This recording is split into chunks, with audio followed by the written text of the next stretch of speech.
4,79,000 कोटी आणि खर्चाचा सुधारित अंदाज झाला 4,96,000 कोटी। म्हणजे एकूण मागण्यांपेक्षा सुधारित अंदाज हा 48,000 कोटींनी कमी आहे। याचा अर्थ काय आहे? याचा अर्थ असा आहे की आपण बजेट बनवतोय दाखवण्याकरता आणि खर्च करतोय मनमानीपणे। बजेटचा आणि खर्चाचा ताळमेळच लागत नाहीये। ज्यावेळी जो खर्च वाटला तो खर्च करतोय, पुरवणी मागण्यांमध्ये तो घेतोय आणि त्याला आपण मान्यता देतोय, आणि मूळ खर्च जो आहे हा मूळ खर्च मात्र आपण करतच नाहीये। म्हणजे आपण असं म्हणतो की खायचे दात आणि दाखवायचे दात वेगळे, अशा प्रकारची अर्थसंकल्पाची अवस्था ही या ठिकाणी झालेली आपल्याला पाहायला मिळते। म्हणूनच या 22-23च्या अर्थसंकल्पात ज्या काही घोषणा झाल्या आहेत त्यातल्या घोषणांवर किती विश्वास ठेवायचा असा प्रश्न देखील आपल्या समोर या ठिकाणी येतोय। आता कर्जाचं प्रमाण देखील वाढतंय, पण मी नेहमी सांगतो कर्जाचं प्रमाण वाढलं तरी चिंता करण्याचं कारण नाहीये। वाढत्या अर्थव्यवस्थेमध्ये कर्ज हे वाढत असतं। कर्जाचं राज्य स्थूल उत्पन्नाशी प्रमाण किती आहे याच्या आधारावर आपण त्याचं मूल्यमापन करतो। मात्र कर्ज वाढत असताना त्या कर्जातनं विकासात्मक खर्च किती होतोय याच्या आधारावर त्या कर्जाचं मूल्यमापन केलं पाहिजे। म्हणून मी नेहमी सांगतो कर्ज घेणं चूक नाहीये, ते खर्च कुठे केलं जातं आपण बघितलं पाहिजे।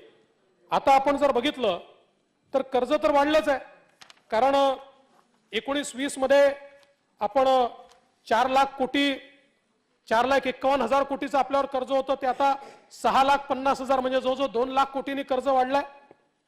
आणि ते राज्य स्थूल उत्पन्नाच्या 16.50% होतं, मग ते 19 झालं, आता 18.14 आपण म्हणतोय, जवळपास 19% ते झालेलं आहे।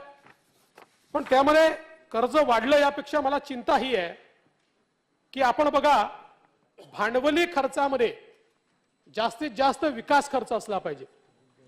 19-20 साली भांडवली खर्चामध्ये विकास खर्चाचं प्रमाण होतं 49%, आता ते कमी होत होत 20-21 मध्ये आलं। भांडवली खर्चामध्ये विकास खर्चाचं प्रमाण 35%, म्हणजे 49%वरनं 35%वर भांडवली खर्चामध्ये।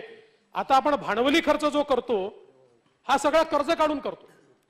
आपलं भांडवली उत्पन्न म्हणजे कर्ज आहे आणि आपला भांडवली खर्च, कारण आपण महसुली तुटीचं राज्य आहोत, त्यामुळे कर्ज घेऊनच आपण भांडवली खर्च त्या ठिकाणी करतो। आणि कर्जातनं आपण जर जो खर्च करतोय त्याच्यामध्ये विकास खर्चाचं प्रमाण हे केवळ 35% खाली येत असेल तर ही अत्यंत चिंतेची बाब आहे, आणि म्हणून याहीकडे कुठेतरी लक्ष दिलं गेलं पाहिजे। एकूण खर्चामध्ये देखील विकास खर्चाचं प्रमाण जे आहे हे 63%वरनं 59% खाली आलेलं आहे। आणि मला माहिती आहे की उत्तरामध्ये कोविडचं कारण दिलं जाईल, पण त्याचं कारण कोविड नाही, माझ्या भाषणात मी सांगणार आहे कोविड फार छोटं कारण आहे। याच्यामध्ये फायनान्शियल मिसमॅनेजमेंट काय आहे हे देखील पुढे आपल्याला त्या ठिकाणी निश्चितपणे पाहायला मिळेल। आता बघा महसुली जमेच्या तुलनेत वेतन, निवृत्ती वेतन आणि व्याज या विकासेतर बाबींवर होणारा खर्च म्हणजे भांडवली तर मी सांगितलं, महसुलीमध्ये आता हा खर्च किती वाढतोय? 19-20 मध्ये हे प्रमाण होतं 60% आणि 20-21 मध्ये ते प्रमाण पोहोचलंय 65.97 म्हणजे 66%। 66% म्हणजे 6% हे प्रमाण या ठिकाणी वाढलेलं आपल्याला पाहायला मिळतं। याचा परिणाम काय आहे? आपण बजेटमध्ये दाखवतोय पण खर्चाकरता विभागांना निधीच उपलब्ध होत नाहीये। आर्थिक वर्ष संपलं तरी अनेक विभागांनी अर्थसंकल्पाच्या तुलनेत 50% देखील खर्च केलेला नाहीये, कारण मुळात त्या विभागांकडे खर्चाकरता निधीच उपलब्ध नाहीये। आपण आता नवीन पद्धत आहे, कागदोपत्री कट लावायचा नाही पण त्यांना पैसेच द्यायचे नाहीत। त्यामुळे आपण बघा फेब्रुवारी 2022 पर्यंत अर्थसंकल्पित तरतुदीच्या तुलनेत केवळ 52% एवढा निधी खर्च झालाय। आणि जे काही विभागांना मिळाले त्या विभागांनी मिळालेल्या रकमेत जरी 93% रक्कम दाखवली असली तरी तुमच्या बीम्स प्रणालीमध्ये आपण जर बघितलं तर बीम्स प्रमाणित अर्थसंकल्पित तरतुदीच्या तुलनेत खर्चाचे प्रमाण 49% आहे, 49% केवळ आहे। त्यामुळे हे तर आता सगळं ऑनलाईन आपल्याला मिळतं बीम्स प्रणालीमुळे। म्हणून आपण मांडतो ते बजेट आणि जे दिसतंय ते बजेट हे पूर्णपणे वेगळं आहे। या व्यतिरिक्त 31 मार्चला होणारा खर्च, गेल्या काही वर्षांमध्ये आपण हा प्रयत्न केला होता की सगळं बर्डन 31 मार्चवर जे येतं ते येऊ नये, पण दादा ते पुन्हा यायला लागलाय। आपण बघा, वर्षभरात आपण निधी उपलब्ध करून दिले नाहीत। 20-21 या आर्थिक वर्षात एकूण झालेल्या खर्चापैकी 20.64% खर्च मार्च महिन्यातला आहे आणि त्यातला 19.33% म्हणजे जवळजवळ 20% खर्च हा एका दिवशी 31 मार्चला आपण केला। 20% म्हणजे एकूण बजेटच्या 1/5 खर्च एका दिवसाचा आहे। ही आर्थिक शिस्त आहे का? हा पैसा कुठे जातो?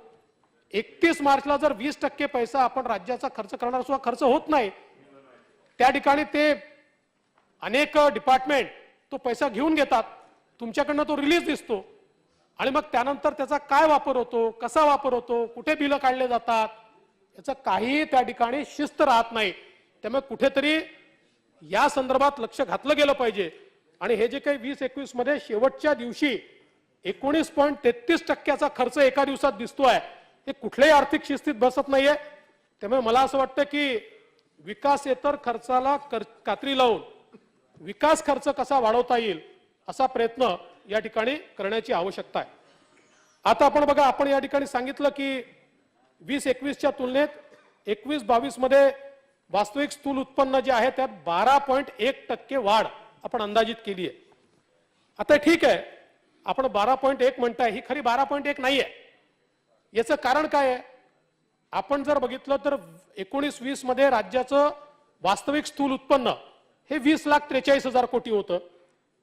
20-21 मध्ये ते कमी आलं, ते 18.89 लाख कोटी झालं, म्हणजे -8.3 ही आपली निगेटिव्ह ग्रोथ होती। आणि 21-22 मध्ये त्या निगेटिव्ह ग्रोथवर आपण 21,18,000 कोटीवर आलो। म्हणजे आपण हे जर कोविडचं वर्ष सोडून त्याच्या आदल्या 19-20 ची आपण जर याची तुलना केली तर आपली वाढ ही केवळ 3.5% आहे, ती 12% नाहीये। फक्त 3.5% वाढ ही आपल्याला जीडीपी मध्ये या ठिकाणी दिसते आहे। पण ठीक आहे, आपण ते कोविड वगैरे असं समजू, पण हे जे काही 12% सांगितलं जात आहे ते काही योग्य नाही आहे। आणि म्हणूनच ही जर रियल वाढ असती तर साधारणपणे जेव्हा जीडीपी वाढतो त्यावेळी रेव्हेन्यू उत्पन्न देखील आपलं त्या प्रमाणात वाढलं पाहिजे। असं होताना दिसत नाहीये। जीडीपी इतक्या मोठ्या प्रमाणात वाढल्यानंतर आपण बघा, 21-22 महसुली जमा अर्थसंकल्पीय अंदाज 3,68,000 कोटी, सुधारित अंदाज 3,62,000 कोटी, म्हणजे 6,000 कोटीची घट आहे। जर जीडीपी एक्सपांड झाला असता तर ही 6,000 कोटीची घट आली नसती, कारण आपला जीडीपीचा रेव्हेन्यूशी जो रेशिओ आहे हा रेशिओ किती स्क्यूड झाला तरी देखील निगेटिव्ह ग्रोथ मध्ये जाऊ शकत नाही। हा निगेटिव्ह ग्रोथ मध्ये गेला याचाच अर्थ 12% जी ग्रोथ आपण सांगतोय, ही 12% ग्रोथ ही कागदोपत्री आहे, कारण एक वर्ष आपलं हे त्या ठिकाणी निगेटिव्ह ग्रोथचा, त्या निगेटिव्ह ग्रोथवरची पॉझिटिव्ह ग्रोथ आहे। आता जर आपण हा अर्थसंकल्प बघितला तर जास्तीत जास्त योजना तर केंद्र सरकारच्या आपण सांगितल्या आणि चांगलं आहे, म्हणजे आम्हाला काही त्याचं वाईट वाटत नाही, पण रोज केंद्राच्या नावाने आपण नावं ठेवतो। आता आपण बघा, खरं म्हणजे आर्थिक पाहणी असो, अर्थमंत्र्याचं भाषण असो, सगळीकडे राज्याची कामगिरी दाखवताना केंद्रीय योजनांचाच आधार घेतलाय। केंद्र आणि राज्य मी वेगळं मानत नाही आणि ते काही मला म्हणजे शेवटी हा काही राज्याचा पैसा आणि केंद्राचा, तो भारताचा पैसा आहे, तो प्रश्न नाहीये। पण जाणीवपूर्वक जेव्हा टीका होते त्यावेळी हे देखील सांगितलं पाहिजे, आपण ज्याचं क्रेडिट घेतोय किंवा सांगतोय जे चांगलं केलं ते काय आहे? पंतप्रधान कृषी सिंचन योजना, पंतप्रधान ग्रामीण आवास योजना, पंतप्रधान नागरी आवास योजना, पंतप्रधान ग्राम सडक योजना, प्रधानमंत्री सुरक्षित मातृत्व अभियान, प्रधानमंत्री मातृवंदना अभियान, अशा जवळपास मोठी यादी आहे की या सगळ्या बाबींचा आज या ठिकाणी आपण एक प्रकारे त्याचं श्रेय घेतोय किंवा त्यात आपण चांगली कामगिरी केली असं या आपल्या बजेटच्या भाषणामध्ये या ठिकाणी सांगतोय। आता माननीय वित्तमंत्र्यांनी विकासाची पंचसूत्री आपल्याला या ठिकाणी दाखवली आहे, पण मला आश्चर्य वाटतं, विकासाच्या पंचसूत्रीमध्ये मनुष्यबळ विकास याच्या अंतर्गत नवीन राष्ट्रीय शैक्षणिक धोरणाचा साधा उल्लेख देखील नाहीये. आता मला सांगा, तुम्ही मनुष्यबळ विकास नवीन राष्ट्रीय शैक्षणिक धोरणाशिवाय करू शकणार आहात का? मनुष्यबळ विकासाचं सगळ्यात मोठं साधन हे राष्ट्रीय नवीन जे धोरण आलेलं आहे ते धोरण आहे, पण त्याचा साधा उल्लेख देखील आज आपल्याला या ठिकाणी पाहायला मिळत नाही. खरं म्हणजे विकासाची पंचसूत्री जुन्या योजनांचंच रिपॅकेजिंग आहे. आता बघा, आपल्या भाषणामध्ये जे काही वित्तमंत्र्यांनी सांगितलं, विकासाची पंचसूत्री कृषी, आरोग्य, मनुष्यबळ विकास, दळणवळण, उद्योग या क्षेत्रातील अनेक घोषणा दादा जुन्याच आहे, यापूर्वी तुम्ही केल्या. 2-2 अर्थसंकल्पात केलेल्या घोषणा पुन्हा या अर्थसंकल्पात, म्हणजे मला थीम आवडली तुमची. मी अक्षरशः खरं सांगतो, कधीही अर्थसंकल्प हा कुठल्या तरी थीमच्या आधारावर असला पाहिजे. तुम्ही चांगली थीम घेतली, पंचसूत्री विकासाची, क्षेत्र देखील चांगले निवडले, पण चांगले क्षेत्र निवडले असताना घोषणाही नवीन असल्या पाहिजेत, काहीतरी नवीन त्याला. आणि शेवटी अर्थसंकल्प हा एका वर्षाचा असला तरी त्याचा परिणाम वर्षांवर असतो. त्यामुळे नवीन आपण कुठली दिशा देतोय, कोविड नंतरचा पहिला अर्थसंकल्प आहे, या अर्थसंकल्पात पुढच्या 3-4 वर्षाची दिशा काय आहे, त्याच्या काही योजना आल्या आहेत का, अशा कुठल्याच योजना आपल्याला या ठिकाणी पाहायला मिळत नाही. आता उदाहरण घ्यायचं तर नियमित कर्ज, पीक कर्ज फेडणाऱ्या शेतकऱ्यांना प्रोत्साहन, पंजाबराव देशमुख व्याज सवलत योजना, मुख्यमंत्री व पंतप्रधान शाश्वत सिंचन योजना, कृषी उत्पन्न बाजार समित्यांचे बळकटीकरण, कृषी निर्यात धोरण, विविध सिंचन प्रकल्प, बळीराजा जलसंजीवनी योजना, कृषी पंपांना वीज जोडणी, सिंचन विहिरींचा धडक कार्यक्रम, फळबाग लागवड योजना, सगळ्या गोष्टी चालू योजना आहेत. चालू योजना आहेत, आमच्या काळातल्या काही योजना आहेत, काही त्याच्याही आधीच्या योजना आहेत, आणि त्या सांगितलं पाहिजे, सांगायला आमची हरकत नाहीये. पण तुम्ही ज्यावेळेस पंचसूत्री म्हणता त्यावेळेस कृषी विभागाचं तुमचं टार्गेट काय आहे, तुम्ही काय करणार आहे त्याच्यामध्ये, त्याच्याकरता नवीन काय केलं आहे, चालू योजनांच्या व्यतिरिक्त काही नवीन आहे का, असं कुठेही या ठिकाणी दिसत नाही. फक्त चालू योजना ज्या आहेत त्या योजना, म्हणजे इथे हा शब्द जरा चुकीचा आहे, पण या सरकारला मद्यामध्ये जास्त इंटरेस्ट असल्यामुळे काय जुन्या बाटलीत नवीन दारू का नवीन बाटलीत जुनी दारू, असं काहीतरी या ठिकाणी योजनांचं होताना आपल्याला बाटलीचा लेबल बदलला, हे जास्त सोपं आहे.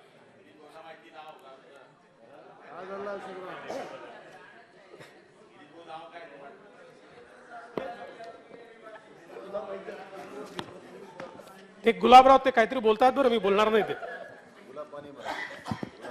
आपण गुलाब पाणी पिणारे लोक. अध्यक्ष महोदय, आता आपण सांगितलं की आम्ही योजना आणली आणि त्यामुळे कर्ज घेणाऱ्यांमध्ये वाढ झाली. ऍब्सोल्यूट नंबरची वाढ नाही आहे. त्या प्राथमिक क्षेत्रामध्ये आपण शेतकरी आणि शेतीपूरक कर्ज या 2 गोष्टींचा ज्यावेळेस आपण त्याची फोड करतो त्यावेळी आपल्या लक्षात येतं की या बँका आपल्याला कसं मूर्ख बनवत आहेत. शेतकऱ्यांच्या नावावर उद्योगाला दिलेलं कर्जही प्राथमिक क्षेत्रामध्ये दाखवलं जातं. आणि सगळ्यात महत्त्वाचं, आपण म्हणतो ना, अतिशय यशस्वी अशा प्रकारची आपण कर्जमाफीची योजना केली. मग 2020च्या तुलनेमध्ये 2021 मध्ये सावकाराकडनं कर्ज घेणाऱ्यांच्या संख्येमध्ये 26% वाढ आहे. 26.5% जास्त लोकांनी सावकाराकडनं कर्ज घेतलाय. मग ही अवस्था का आली? जर कर्जमाफी झाली आणि कर्जमाफी झालेल्यांना कर्जही मिळालं आणि सावकाराकडनं घेतलेल्या कर्जाच्या रकमेत 42% वाढ आहे, 42%. म्हणजे एकीकडे आपण ही सिस्टीम का उभी केली कर्जाची, तर ती याकरता आपण उभी केली की साधारणपणे कोणालाही सावकारी कर्ज घ्यावं लागू नये. पण इथे उलट होत आहे, सावकारी कर्जामध्ये मोठ्या प्रमाणात वाढ होते. आणि म्हणून मी परवा देखील आपल्याला हे बोललो की कर्जमाफीनंतर त्या खात्यांवर बँका कर्ज देत नाहीये, त्याकडे कुठेतरी आपल्याला लक्ष घालावं लागेल. अन्यथा पुन्हा एकदा आपण सावकाराच्या तोंडी या ठिकाणी सगळ्यांना टाकू. आणि आपण जर विचार केला तर एकूण जो काही कर्जाचा आराखडा तयार केला होता, या आराखड्याच्या तुलनेत आपण 60% केवळ वितरण करू शकलो, 40% याच्यामध्ये डेफिसिट हे आपल्याला खऱ्या अर्थानं पाहायला मिळत आहे. आता आपण बघा, खरं म्हणजे या सरकारमध्ये कसं आहे, ज्याची ताकद आहे त्याला मदत आहे, ज्याची ताकद नाही तो राहिलाय. आता तुम्ही बघा जिल्हा योजनेमध्ये 20-21च्या तुलनेत 22-23 मध्ये काय कुठे वाढ झाली? मुंबई शहर व उपनगर जिल्ह्याच्या योजनेत 130% वाढ आहे. 130%. आदित्यजी आहेत त्याच्यामुळे असतील कदाचित. 130%. उस्मानाबाद जिल्ह्यात किती? 15%. गडचिरोलीत 17% आणि मुंबईमध्ये किती? 130%ची वाढ ही मुंबई जिल्ह्यामध्ये आपल्याला या ठिकाणी होताना दिसते. पण यासोबत दादा राज्याचा अर्थसंकल्प 5,48,777 कोटीचा आहे.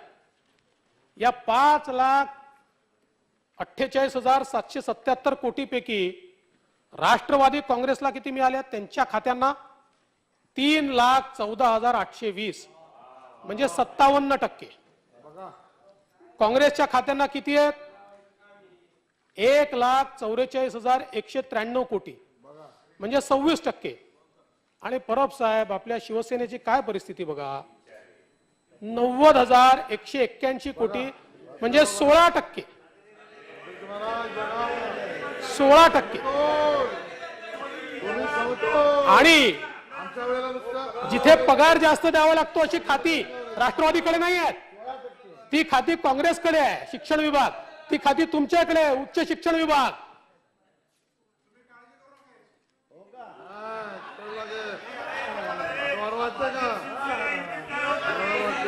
तुम्हाला काळजीच नाही आहे, ज्यांना आहे त्यांच्याकरता सांगतोय. त्यामुळे अजितदादांना मानलंच पाहिजे.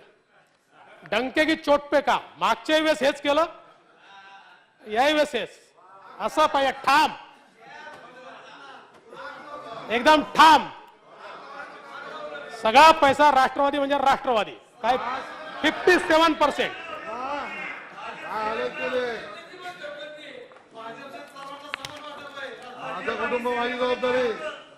नाही मिळेल ना, का नाही मिळणार? भाजपला द्यावंच लागेल असं थोडी आहे की.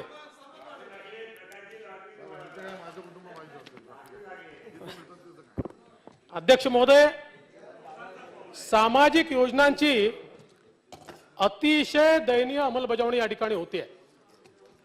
खरं म्हणजे कोविड-19चं वर्ष हे सामाजिक योजनांच्या अंमलबजावणीचंच वर्ष असायला पाहिजे होतं. कारण सर्वात जास्त आवश्यकता सामाजिक क्षेत्रातल्या योजनांची होती. पण काय अवस्था आहे बघा. आता उदाहरण द्यायचं झालं तर प्रधानमंत्री सुरक्षित मातृत्व अभियान आणि प्रधानमंत्री मातृवंदना योजनेचा आपण जर विचार केला, 2019-20 मध्ये प्रसूतीपूर्व सेवा मिळवलेल्या गर्भवती महिलांची संख्या होती 3 लाख. ती 20-21 मध्ये किती झाली? फक्त 72,000. म्हणजे ज्यावेळी खरी त्यांना मदत हवी होती, कोविडचं वर्ष होतं, 3 लाखावरनं ही संख्या आली 72,000. या योजनेवर अध्यक्ष महोदय खर्च देखील निम्मा झाला, निम्मा. अर्धा खर्च या ठिकाणी झाला. प्रधानमंत्री मातृवंदना योजनेच्या अंतर्गत 19-20 मध्ये लाभार्थी संख्या होती 7,19,000. 20-21 मध्ये ती लाभार्थी संख्या झाली 5,30,000. जी वाढायला पाहिजे होती ती 2 लाखांनी या ठिकाणी कमी झाली. कारण सामाजिक सुरक्षेच्या योजना देखील सरकार राबवू शकलं नाही. आणि आपण बघा, चांगला पाऊस झाला तरी कृषी उत्पादनात मोठ्या प्रमाणात घट आपल्याला पाहायला मिळते. 2021 मध्ये सरासरी पावसाच्या 118.2% पाऊस पडलाय. आणि असं असतानाही तृणधान्य, कडधान्य, तेलबिया, कापूस यांच्या उत्पादनात 11%, 27%, 13%, 30% आणि 0.4% एवढी घट आहे. आणि 21-22च्या रबी हंगामामध्ये मागील वर्षाच्या तुलनेत तृणधान्य आणि तेलबियांच्या उत्पादनात 21% आणि 7% घट आहे. याचं कारण आहे अध्यक्ष महोदय, या ठिकाणी एकतर जलयुक्त शिवार तर आपण बंदच केली आहे, पण बोगस बियाणं हा याच्यातला सगळ्यात मोठा कल्प्रिट आहे.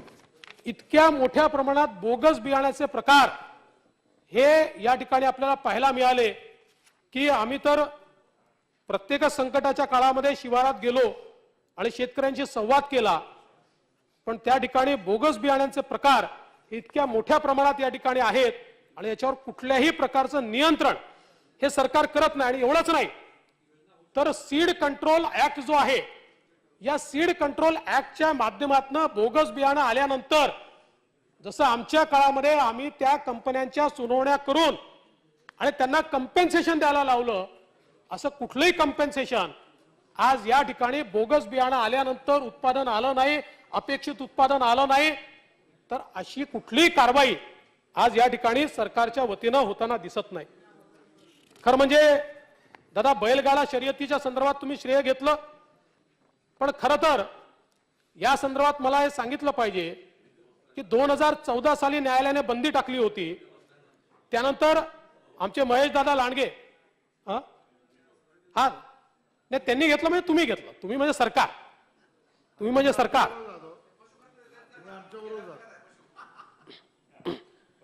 महेश दादांच्या लांडगेंच्या नेतृत्वात शिष्टमंडळ आम्ही केंद्र सरकारकडे घेऊन गेलो. केंद्रीय मंत्री प्रकाश जावडेकरांनी गॅझेट काढला आणि शर्यत पुन्हा सुरू झाली. न्यायालयाने पुन्हा बंदी घातली. 2017 साली आम्ही कायदा केला आणि पुन्हा शर्यत सुरू केली.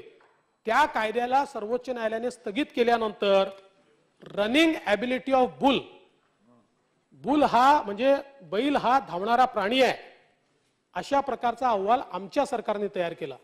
आणि आपण सर्वोच्च न्यायालयाचा निर्णय बघा, हा सर्वोच्च न्यायालयाने निर्णय हा जो काही running ability of bull Kedar साहेब अहवाल आम्ही जो तयार केला होता तो अहवाल स्वीकारला आणि त्याच्या आधारावर ही परवानगी दिली आहे. आली तुमच्या काळात असली तरी आम्हालाही थोडं क्रेडिट त्याचं द्या, सगळं घेऊन जाऊ नका. हा जर अहवाल आम्ही केला नसता आणि तो जर सुप्रीम कोर्टात गेला नसता तरी ही बैलगाडा शर्यत ही कधीच सुरू झाली नसती.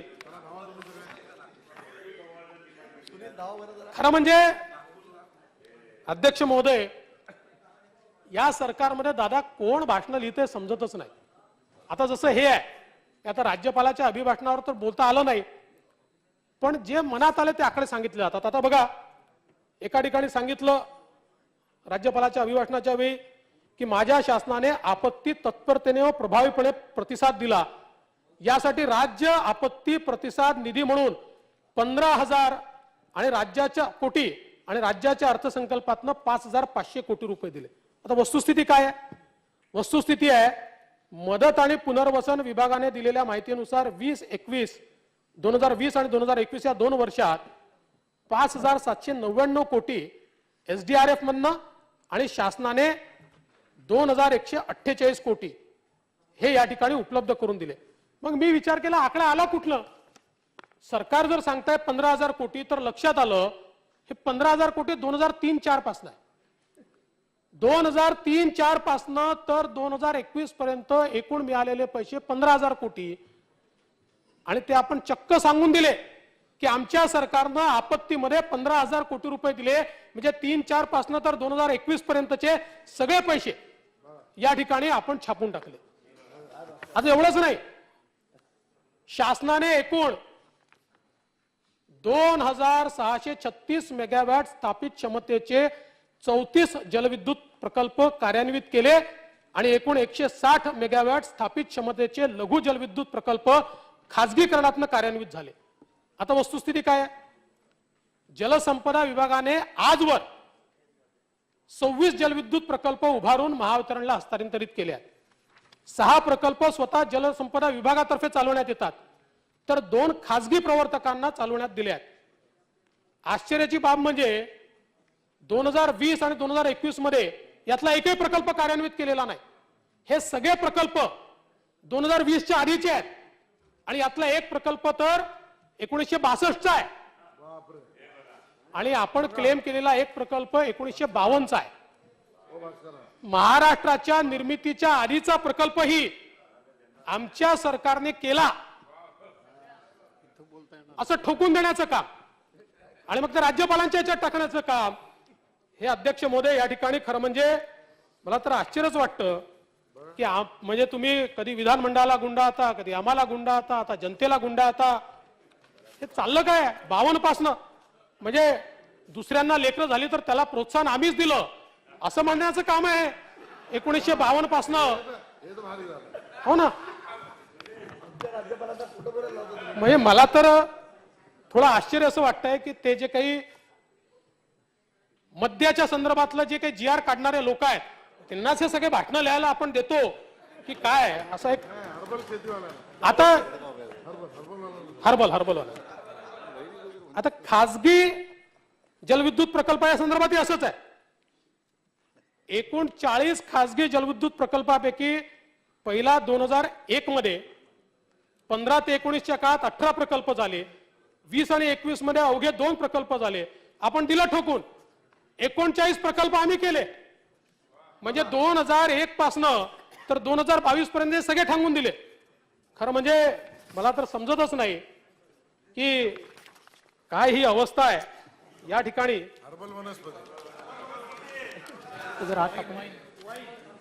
अध्यक्ष महोदय, खरं तर दादा आपण घोषणा खूप करतो. आता छत्रपती संभाजी महाराजांचे स्मारक करण्याकरता 250 कोटी रुपये आपण दिले. खरंच चांगलं आहे, आपलं अभिनंदन आहे. कारण खऱ्या अर्थानं धर्मवीर स्वराज्य रक्षक असे संभाजी महाराज आहेत. आपण जर त्यांचा एकूण जाज्वल्य इतिहास बघितला तर खऱ्या अर्थानं या ठिकाणी धर्माचं रक्षण, स्वधर्माचं आणि स्वराज्याचं रक्षण हे संभाजी महाराजांनी या ठिकाणी केलं. पण अध्यक्ष महोदय, गेल्या अर्थसंकल्पात छत्रपती शिवाजी महाराज संग्रहालय साताऱ्याकरता आपण 12 कोटी रुपयाची तरतूद केली होती. एक नवा पैसा दिला नाही, एक नवा पैसा नाही.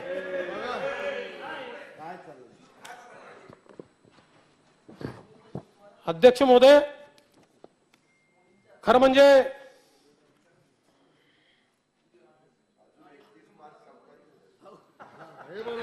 हा ते आपला नवीन फॉर्म्युला सगळी तरतूद 31 मार्चला. चला किमान त्या हिशोबाने तर मिळालं तर आम्हाला आनंद आहे, काही अडचण नाही आहे. तुमच्याकडे 31 मार्चच्या आधी देऊन टाका. आमचा एवढाच प्रश्न आहे की चला आता छत्रपती संभाजी महाराजांचं स्मारक आपण या ठिकाणी करतोय, पण त्यासोबत औरंगाबादचं नाव संभाजीनगर करण्याच्या संदर्भात प्रचंड आग्रही असणारे आता का शांत आहेत, याही प्रश्नाचं उत्तर मिळालं पाहिजे. की आता ते सोडून द्यायचं, 2 ओळीचा ठराव जो मंत्रिमंडळात आणायचा आहे तो का येत नाही, याचा देखील उत्तर हे कुठेतरी आम्हाला अध्यक्ष महोदय या ठिकाणी मिळालं पाहिजे. खरं तर आज आपण या ठिकाणी बघितलं पाहिजे की विकासाची पंचसूत्री सांगत असताना तुम्ही कृषीच्या संदर्भात बोललात, पण शेतकऱ्यांच्या आत्महत्या मोठ्या प्रमाणात वाढत आहेत. मी आत्महत्यांच्या आकड्यांमध्ये जाणार नाही, हा महाराष्ट्राला लागलेला शाप आहे. खरं म्हणजे आपण बघितलं असेल तर 4-4 हजार आत्महत्या या आपल्याला या ठिकाणी पाहायला मिळत आहेत, जे अतिशय दुर्दैवी आहे. पण यातलं सगळ्यात दुर्दैवी असं आहे की आत्ताच्या आत्महत्या होत असताना या अनेक वेळा आत्महत्या आसमानी संकटाने होतात, आज मात्र सुलतानी संकटाने आत्महत्या होत आहेत. सूरज जाधव सारखा एक शेतकरी व्हिडिओ तयार करतो आणि त्या ठिकाणी सांगतो की माझं विजेचं कनेक्शन कापलं गेलं, शेतकरी म्हणून या राज्यात राहण्यात काही अर्थ नाही आहे, सरकार शेतकऱ्याचं ऐकत नाही. आम्हाला असं वाटलं होतं की सरकार एवढं तर संवेदनशील असेल की एक सूरज जाधव गेल्यानंतर किमान त्याची लाज शरम वाटून शेतकऱ्यांचे विजेचे कनेक्शन कापणं बंद होईल. पण दुर्दैवाने आजही ते झालेलं नाही, आजही ते झालेलं नाही. अध्यक्ष महोदय, खरं म्हणजे वारंवार आमचे वीज मंत्री त्या ठिकाणी सांगतात वीज मंडळ तोट्यात गेलं, तुमच्या काळात तोट्यात गेलं. माझा पहिला प्रश्न आहे की राज्य चालवायचं कोणाकरता? शेतकऱ्यांकरता ना. मग समजा शेतकऱ्याला मदत करण्याकरता 2 पैसे जास्तीचे द्यावे लागले तर तुम्हाला काय या ठिकाणी एवढा त्रास होतो? अनेकांच्या वडिलांची स्मारकं आपण या ठिकाणी केली ना, अनेकांच्या केली. म्हणजे मी काय बाळासाहेबांबद्दल बोलत नाही, ते मोठेच होते आणि ज्यांची केली ते सगळेच मोठे होते. पण त्यावेळेस आपल्याला असं नाही आठवलं की राज्याजवळ पैसे नाही आहेत. तेही महत्वाचं होतं. आपण अनेक कामांना पैसे दिले ना. आता तुम्ही या अर्थसंकल्पामध्ये तर जी कामं राज्याच्या अर्थसंकल्पात बसत नाही त्यालाही पैसे दिले, त्यालाही दिले. असं असताना शेतकऱ्यांकरता मात्र एवढं छोटं मन का? आमच्या काळात आम्ही राज्य सरकारच्या वतीनं 1200 कोटी रुपये हे वीज मंडळाला दिले आणि त्यांना सांगितलं तुमची अडचण असेल तर हे आम्ही पैसे देतो, पण शेतकऱ्याचे कनेक्शन कापू नका. आज तुम्ही बघा, हे सांगतात ना मंत्री महोदय, तुमच्या काळात तोट्यात गेलं, तुमच्या काळात तोट्यात गेलं. खरं म्हणजे वीज मंडळामध्ये उलाढाल मोठी असते, कर्ज देखील मोठं असतं, त्यामुळे आकडे मोठे वाटतात. म्हणून मी बॅलन्स शीट घेऊन आलो, आमच्या काळातली बॅलन्स शीट घेऊन आलो. सरकारने पब्लिश केलेली बॅलन्स शीट आहे, MSc DCL याची बॅलन्स शीट आहे. 2017-18 मध्ये प्रॉफिट आफ्टर टॅक्स 442 कोटी. प्रॉफिट आफ्टर टॅक्स 17-18 मध्ये 442 कोटी. 18-19 मध्ये प्रॉफिट आफ्टर टॅक्स 846 कोटी. 2019-20 मध्ये प्रॉफिट आफ्टर टॅक्स 2008 कोटी. त्यानंतर दुसरी कंपनी पाहू, आपली MSPGCL. याच्यामध्ये 17-18 मध्ये प्रॉफिट आफ्टर टॅक्स 700 कोटी. 18-19 334, 19-20 126. त्यानंतर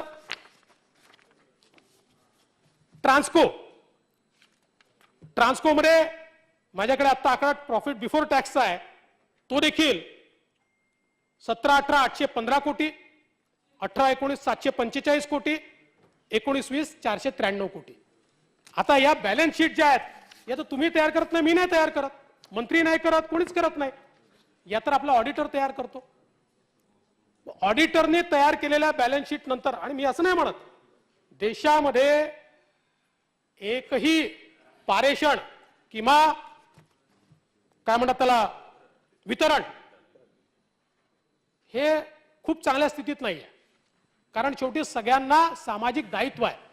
पण माझा दावा आहे की देशामध्ये सगळ्यात चांगल्या आर्थिक स्थितीत देशात जर कुठलं महावितरण पारेषण किंवा जनरेशन असेल तर ते महाराष्ट्राचं देशामध्ये. आणि असं असताना रोज, आणि मला तर आश्चर्य वाटतं दादा, इकडे तुम्ही त्या ठिकाणी पैसा देताना कसा राष्ट्रवादी करता राखून ठेवता एकदम जोरात चांगला. मग तुम्ही घोषणा केली, 2 वेळा घोषणा केली की काय 500-700 रुपये भरले तरी मे पर्यंत आम्ही कुठल्याही परिस्थितीत शेतकऱ्यांचे कनेक्शन कापणार नाही.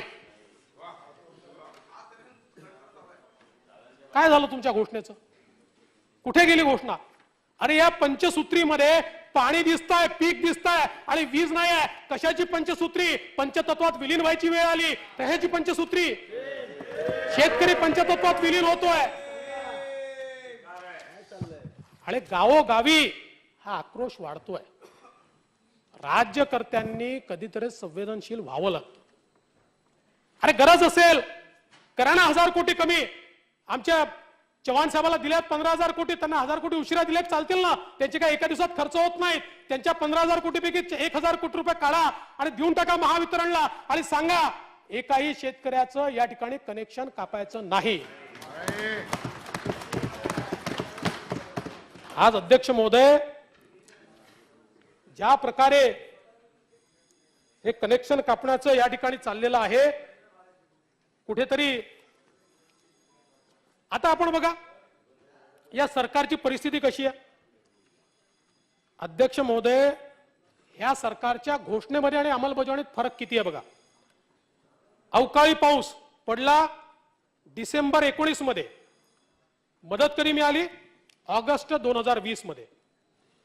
पडला मार्च एप्रिल 2020 मध्ये, मदत मिळाली फेब्रुवारी म्हणजे पहिली 9 महिन्यानंतर 270 दिवसानंतर. दुसरी अवकाळी पाऊस पडला मार्च एप्रिल 2020 मध्ये, मदत मिळाली फेब्रुवारी 2021 मध्ये, म्हणजे 11 महिन्यांनी. जून 2020 ची मदत 5 महिन्यांनी नोव्हेंबर 2020 मध्ये. मार्च एप्रिल 21 ची मदत ऑक्टोबर 21 मध्ये, म्हणजे 7 महिने 210 दिवसानंतर. ऑगस्ट सप्टेंबर 2021 ची मदत डिसेंबर 2021 मध्ये, म्हणजे 4 महिने, म्हणजे जवळपास 120 दिवसानंतर. म्हणजे अवकाळी पावसाची मदत 120 दिवस ते 330 दिवस इतक्या उशिरानं हे सरकार या ठिकाणी देत आहे. आणि निसर्ग चक्रीवादळ आलं मे मध्ये आणि शेवटचा हप्ता मिळाला एप्रिल 2021 मध्ये, म्हणजे 11 महिने 330 दिवसांनी शेवटचा हप्ता तुम्ही निसर्ग चक्रीवादळाचा या ठिकाणी दिला. नैसर्गिक आपत्तीमध्येही आपण निसर्ग चक्रीवादळाला घोषणा केलेलं पॅकेज 1500 कोटी, प्रत्यक्ष वितरित 727 कोटी, म्हणजे अखर्चित किती 773 कोटी.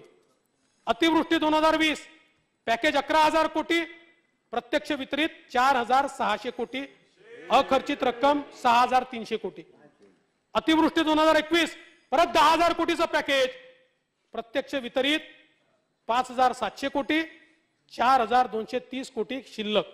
तौक्ते चक्रीवादळ 1,000 कोटीची घोषणा, प्रत्यक्ष वितरण 173 कोटी.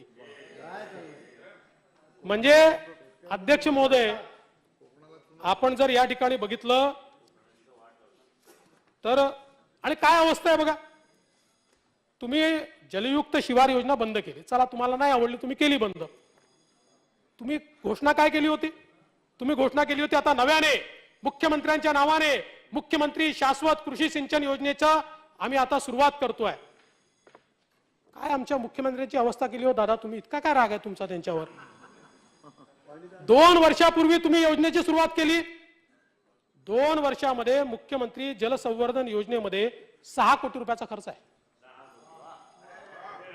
6 कोटी.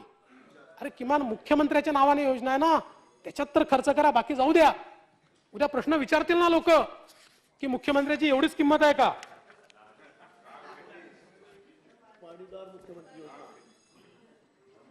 आजही आपण असं म्हटलं होतं की शेतकऱ्यांना आम्ही चिंतामुक्त करणार, कर्जमुक्त करणार, 7/12 कोरा करणार, काय जे काय म्हटलं होतं. आजही अवस्था अशी आहे की 18,52,000 शेतकरी हे कर्जबाजारी आहेत. आजही 18,52,000 शेतकरी हे कर्जामध्ये आहेत. आम्ही तर बांधावरच्या घोषणेची आठवणच करून देत नाही. बांधावर काय म्हटलं होतं ते तर दादा भुसे आम्ही विसरलो, तो बांधही विसरलो, त्या घोषणाही विसरलो. पण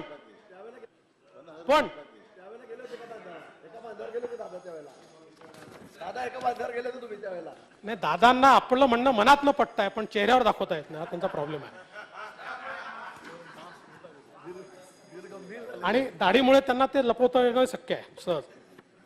त्यामुळे हे सांगण्याचा उद्देश काय आहे? उद्देश एवढाच आहे अध्यक्ष महोदय की गेल्या 2 वर्षात सरकारने केलेल्या घोषणा आणि त्याचं अंमलबजावणी याचा काही संबंध नाही आहे. घोषणांमध्ये आपण नापास झालो. अध्यक्ष महोदय, आता शेतकऱ्यांच्या संदर्भात प्रचंड पुळका व्यक्त करणारे आणि लँड एक्विजिशन कायद्यावर गजहब करणारे, गजहब संपूर्ण देशामध्ये, केदार साहेब काय गजब होता लँड एक्विजिशन कायद्यावर. आमच्या सरकारमध्ये आम्ही निर्णय केला होता, महाराष्ट्रामध्ये नथिंग डुईंग 4 पट देणार, 5 पट पण देणार, काही काळजीचं कारण नाही. समृद्धी महामार्ग का झाला? तुम्ही जाऊन ज्या गावामध्ये सभा घेतली होती जमिनी देऊ नका, त्या गावातल्या 1 माणसांनी सगळ्यात पहिले जमीन दिली. का दिली? कारण त्याला मोबदला दिला आम्ही, मोबदला. आता तुम्ही काय केलं? आता तुम्ही हा 4 पटीचा मोबदला 2 पटीवर आणला, त्यातही 20% कपात केली. आणि जो काही निर्णय केलाय या निर्णयामुळे आमच्या काळामध्ये शेतकऱ्याला जो मोबदला मिळत होता लँड एक्विजिशनचा, त्यापेक्षा 70% कमी मोबदला आता मिळणार आहे. म्हणजे कवडी मोल भावानं शेतकऱ्यांच्या जमिनी घेण्याचा निर्णय हा आता तुमच्या सरकारने घेतलाय. आता कुठे गेले होते लँड ॲक्विजिशन कायद्यावर गजब करणारे? ते विरले, झोपले, संपला. अध्यक्ष महोदय, खरं म्हणजे ही कोणाच्या सुपीक डोक्यातली कल्पना आहे मला माहिती नाही, पण मला या गोष्टीचा आनंद आणि समाधान आहे की आमच्या काळामध्ये जे जे लँड ॲक्विजिशन आम्ही केलं शेतकऱ्याला उचित मोबदला देऊन केलं, त्यामुळे अर्ध्याहून अधिक ठिकाणी आम्हाला लँड ॲक्विजिशन करावं लागलं नाही. आमच्या शिंदे साहेब समृद्धी महामार्गामध्ये ॲक्विजिशन फार कमी केलं आपण. लोकांनी स्वतः जमिनी दिल्या आणि कन्सेंटने आपण त्या ठिकाणी त्यांच्या जमिनी घेतल्या, कन्सेंटने सरळ खरेदीने घेतल्या. आता तुम्ही 70% कमी केल्यानंतर कोण कन्सेंट देणार आहे? कोण तुम्हाला कन्सेंट देणार आहे?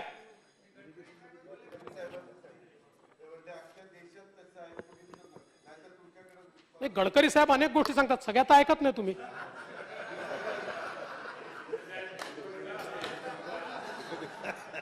मला माहिती आहे त्यांनी काय काय सांगितलंय, त्यात काही ऐकत नाही तुम्ही, सोयीचं ऐकता.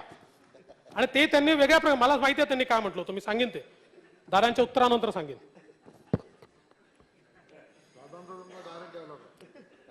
खरं म्हणजे पीक विम्याच्या संदर्भातली परिस्थिती मी अनेक वेळा या सभागृहात मांडली आहे.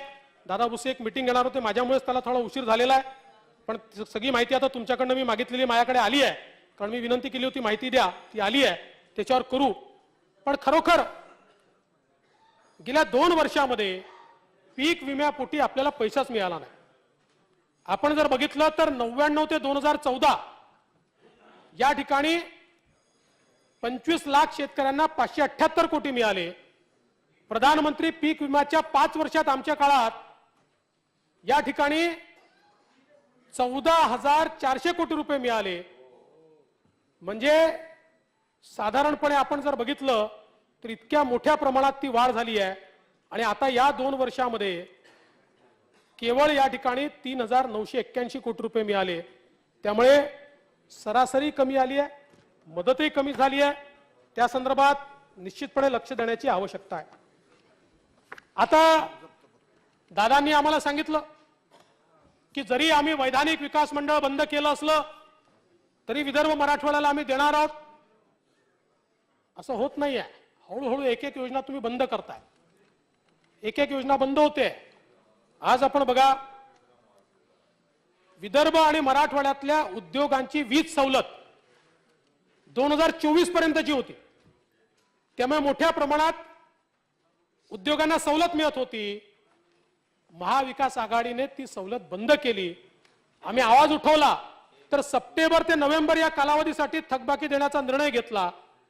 पण अध्यक्ष महोदय, या ठिकाणी केवळ 1200 कोटी रुपयाचा निधी दाखवण्यात आलाय, त्यामुळे ही सवलत मिळू शकत नाही.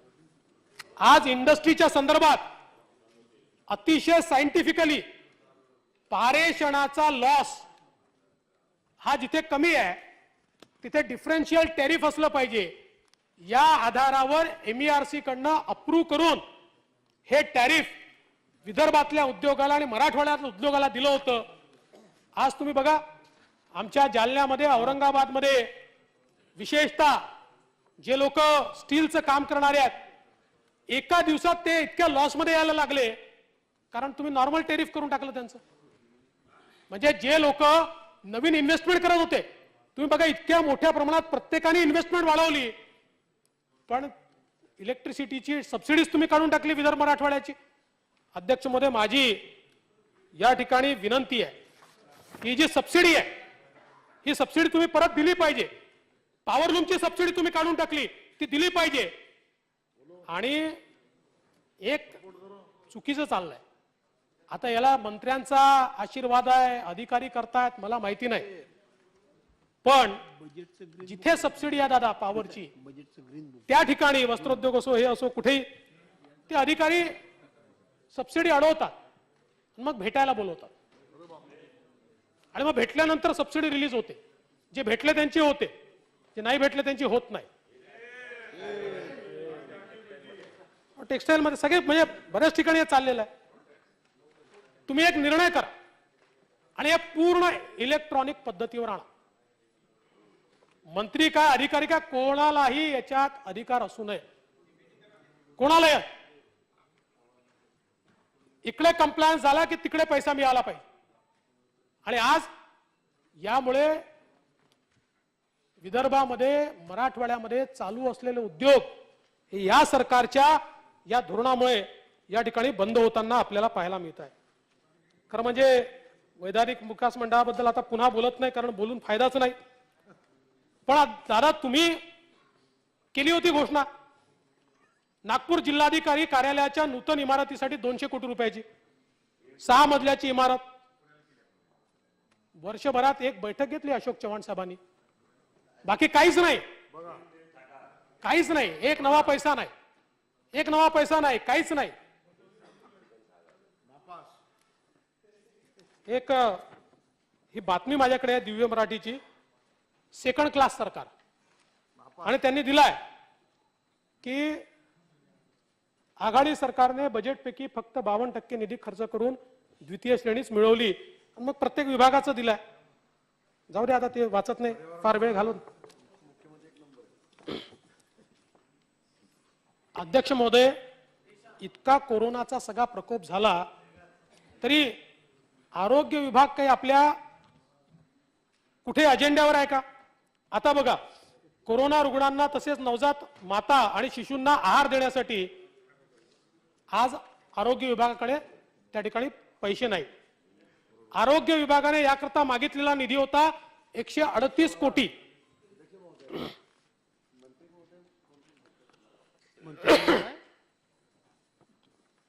138 कोटी आणि आपण मंजूर केला 85 कोटी आणि प्रत्यक्षात दिला 21 कोटी रुपये बस. विविध अत्यावश्यक सेवांसाठी आरोग्य विभागाची मागणी होती 835 कोटी, आपण मंजूर केला 508 कोटी आणि प्रत्यक्षात दिले केवळ 263 कोटी. आरोग्य विभागाने वीज बिल, पाणी आणि दूरध्वनी, आता याच्यात तर कपात नाही करतायत, याकरता मागितले 63 कोटी, 63 करोड. मंजूर निधी 38 कोटी आणि त्यातही दिला 31 कोटी. आता काय टेलिफोन विभागाकडे जाऊन त्यांना हे सांगायचं किंवा या वर्षापुरतं सोडून द्या? आमचे राऊत साहेब थोडी ऐकणार आहे. एक वेळ टेलिफोनवाले ऐकतील, राऊत साहेब म्हणलं नाही, तुम्ही जर बिल भरलं नाही कट, दवाखाना असो का काही असो कट. कंत्राटी सेवकांसाठी मागणी होती 403 कोटी, प्रत्यक्ष दिले केवळ 180 कोटी. अध्यक्ष महोदय, 81 लोक आगीमध्ये ठार झाले आरोग्य विभागात. 81 लोक वेगवेगळ्या आगींमध्ये. अग्नी सुरक्षा बसवण्याकरता 230 कोटीचा निधी मागितला, एक नवा पैशाचा निधी मिळालेला नाही. इकडे चौकशी, कठोर कारवाई, कुठली चौकशी, कुठली कठोर कारवाई, काहीच समजत नाही. आणि आता तुम्ही कदाचित याकरता कमी दिला असेल, कारण ही तर कहाणी त्याच्यापेक्षा वेगळी आहे. आता हा जो कमी मिळालेला निधी आहे, या निधीतही आरोग्य विभागाने 46% पैसा खर्च केला.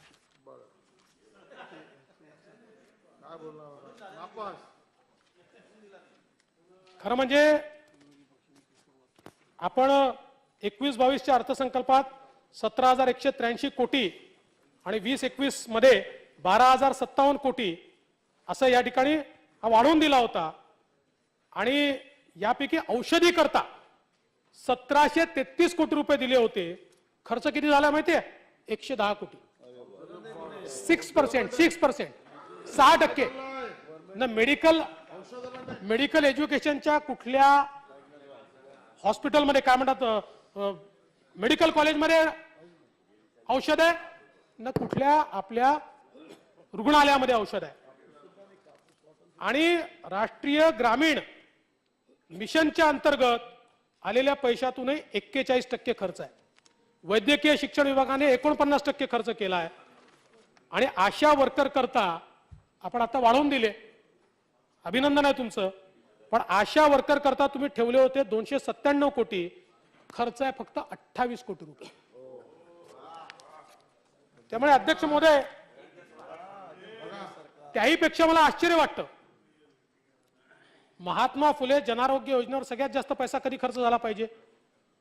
2020-21 मध्ये आणि 21-22 मध्ये सगळ्यात जास्त 2019 मध्ये महात्मा फुले जनआरोग्य योजनेचा खर्च होता 552 कोटी, 2020 मध्ये तो झाला 399 कोटी आणि 2021 मध्ये त्याच्याही कमी आला तो 325 कोटी.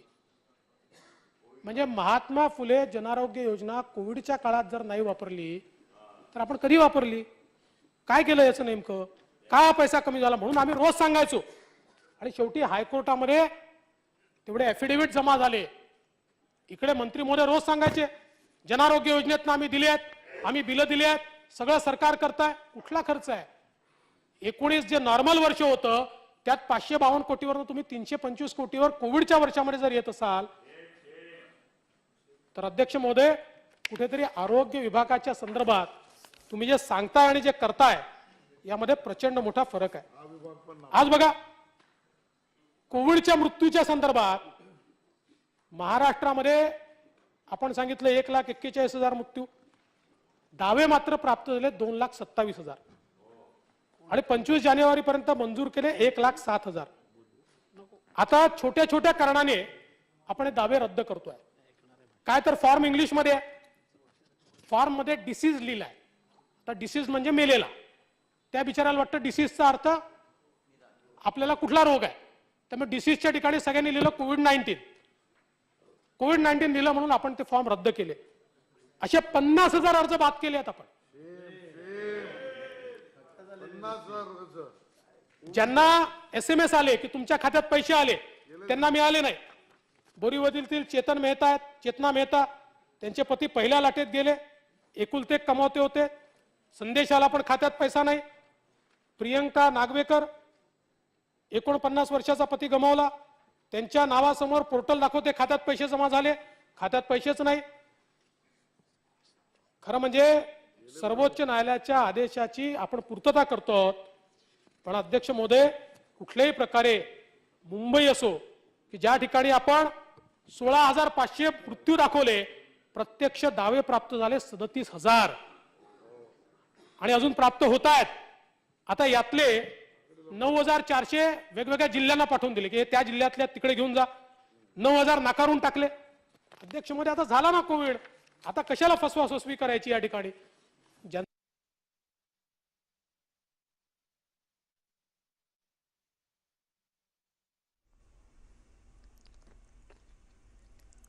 आपण बघतोय देवेंद्र फडणवीस विधानसभेमध्ये बोलत आहेत. जे बजेट सादर झालं त्या बजेटवर टीका केलेली आहे आणि अनेक प्रश्न उपस्थित केलेले आहेत देवेंद्र फडणवीस यांनी. कोरोना काळात फसवाफसवी झाली, कुठला निधी कुठे कसा वापरला गेला, काही विभागांमध्ये तर तो वापरलाही गेला नाही, अशा वेगवेगळ्या मुद्द्यांना घेऊन टीका करण्यात आलेली आहे देवेंद्र फडणवीसांकडून. विधानसभेमधलं थेट प्रक्षेपण आपण बघत होतो.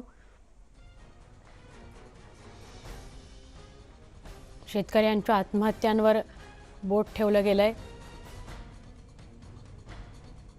विकासाची पंचसूत्री म्हणजे नेमकं काय हाही प्रश्न विचारला गेलाय आणि या पंचसूत्रीमधल्या 5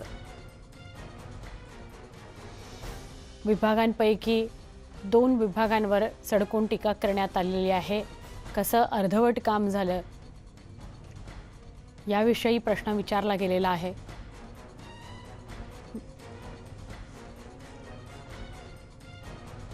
महात्मा फुले जनआरोग्य योजनेवरून टीका करण्यात आली आहे. बजेट आणि खर्चाचा तालमेल लागत नाही. जुन्या योजनांची नव्यानं सुरुवात केली गेली आहे. GDP वाढला तरी महसुलात तूट बघायला मिळते आहे. राज्य विकासात केंद्रीय योजनांचा आधार घेतला गेलाय. केंद्रीय योजनांचा वापर करून श्रेय लाटण्याचा प्रयत्न झालेला आहे. राष्ट्रवादी काँग्रेसला 57%, काँग्रेसला 26% निधी मिळालाय. शिवसेनेला सगळ्यात कमी म्हणजे 16% निधी मिळालेला आहे. NCPला 3,14,820 कोटी रुपये मिळालेत. काँग्रेसला 1,44,193 कोटी मिळालेत. 50% निधीही खर्च झालेला नाहीये यातला. अनेकांच्या वडिलांची स्मारकं मात्र उभारली गेली.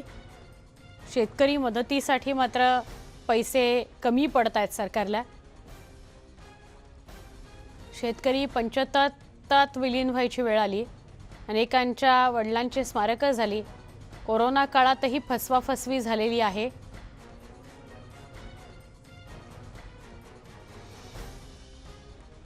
जन आरोग्य योजना योग्य पद्धतीने वापरली नाही. कोरोनाच्या काळातही योजनांचा वापर केला गेला नाही. रुग्णांचे 50,000 अर्ज बाद झाले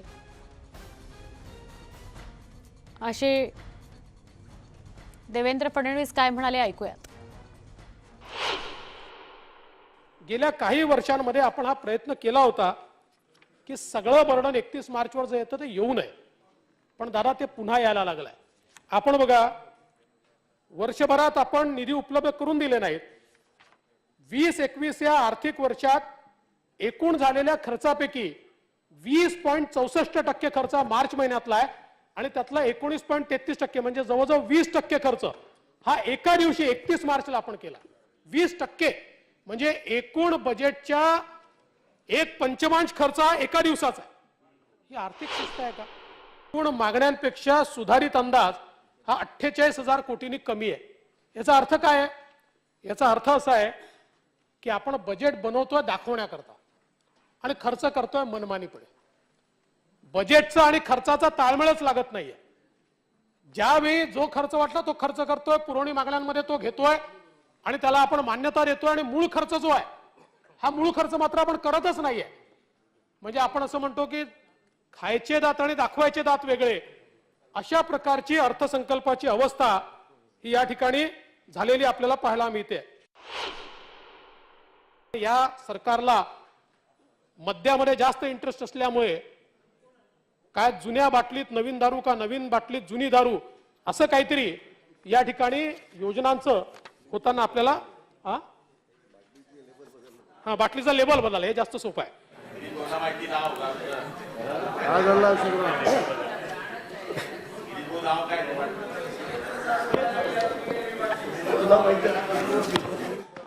ते गुलाबराव ते काहीतरी बोलतायत बरं, मी बोलणार नाही. ते आपण गुलाब पाणी पिणारे लोक आहे.